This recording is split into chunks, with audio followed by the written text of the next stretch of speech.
Yeah, I think it did, but I think what actually opened the pathway is that people liked our show, because then they saw that they could do that.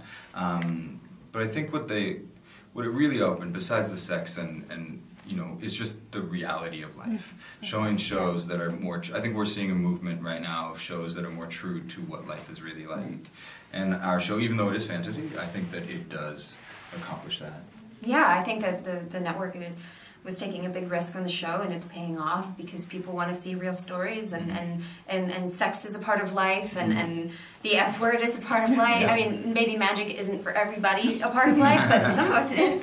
But yeah, I think it's opening up for new doors. But television is growing so much right now, so it's an exciting time. Yeah.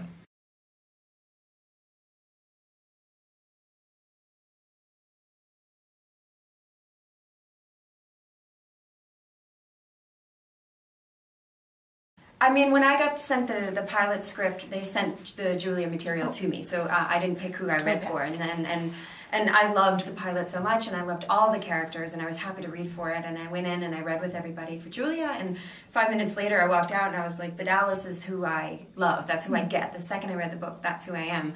And they're like, great, come back, that's what we think too. So then the next day I went back in as Alice, and it all made sense, and yeah.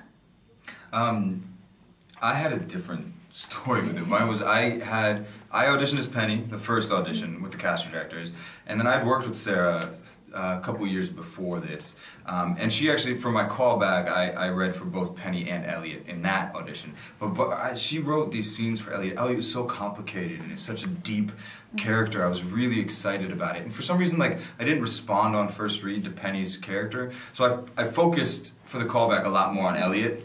And so I was actually going in, I was going to go test for Elliot, the final audition step, and Mike Cahill, who was the director of our pilot, and just a brilliant man who set so much of what is successful about the show. He called my agents and he said, hey, would Arjun mind coming back in and working on Penny? I think there's something that really interesting that we can bring out of it. And anytime I hear a director wants to work with you, I think that's really exciting. So I was like, sure, of course. So I looked at the Penny material again, and then I was like, wait a minute, I've really missed something here. This is really exciting. I went in and I worked with Mike, and by the end of it, I was like, you know, I want Penny. I would love to be Penny. Do I think it's more correct to the personality? I hope not, because Penny's not the nicest human being in the world, but it definitely was, I think, the right choice.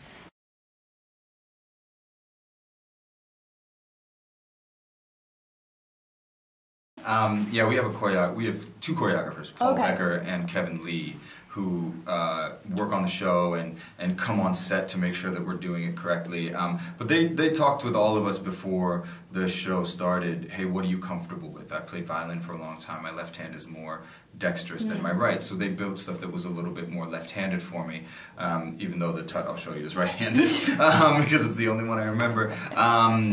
Yeah, they are. It's a whole other, like, I find learning lines to be a lot easier than learning tuts, because I've spent 15 years learning how to act. I'm not a dancer.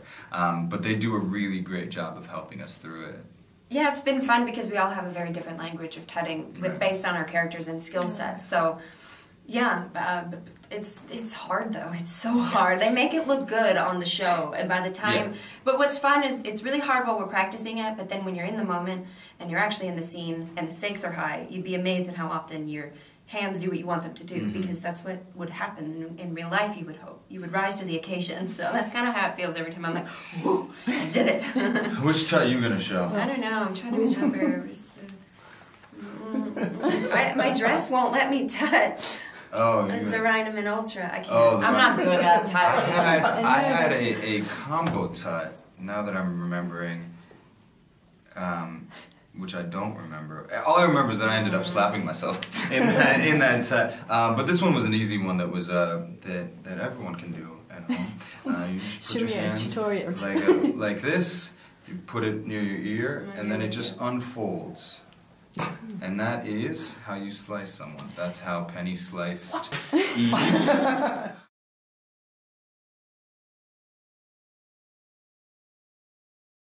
Alice bends light, and The only way, one day on set, I had to make light move, like a small light move to the ground, and I was just like trying to get it, and before you knew it, I'm just like basically twisting nipples, and like it became, I mean, as you know, as inappropriate as that sounds, it's just the easiest way to explain it, like on set. I think it's the nipple twisting that is the question of is that appropriate technique?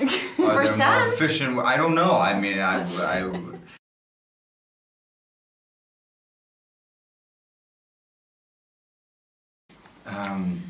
Alice, you go first. No. You want me to go first? Sorry. Okay. Alice is a conflicted. Alice is someone who has no idea who she really is and is afraid of the power that she really has and doesn't know how to step into it, doesn't know how to use it responsibly, and doesn't know what's the best way to do that. I think Penny is a complicated, stubborn individual who doesn't realize how compassionate he is and empathetic he is, and he's afraid of that, which I think is a really wonderful conflict to watch, is the tough guy who actually is very soft underneath. So soft. So you appreciate me. Love me! Yeah.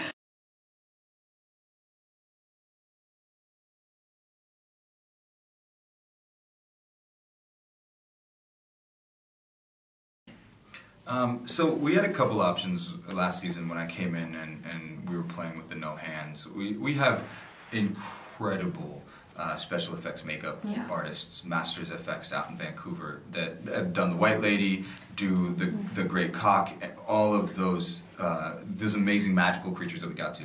So I went into their office and they had, you know, my hands were going to be here, like by my side. I was going to have rods, and they were going to have a prosthetic arm out with things. So I was going to like puppet my own arm. But fortunately, Magali Wadashi, who's our amazing costume designer, had built coats just by accident that were really long. So our props guys, shout to Pat O'Brien and your team, they put gloves on my hands and just like put a rubber band so it was really tight. And so literally it was just the old like pull your shirt up and I have fists. You know, I had to remember that I couldn't do this because that would give away. But that was how we ended up actually doing it. For Niffen, there's several different ways that we accomplished it. It's very expensive to always have blue light as a visual effect, and something that I don't think the character needed. So we would, whenever she would just recently turn in and out of being Niffen, we would have blue, and I had a jacket on that had smoke, like things, wires in it that would let smoke come out. And the light and all the blue light is just done in visual effects afterwards, but I prefer Niffen Alice with none of that stuff. I like when it was just looking like Alice, being super torturous to Quentin.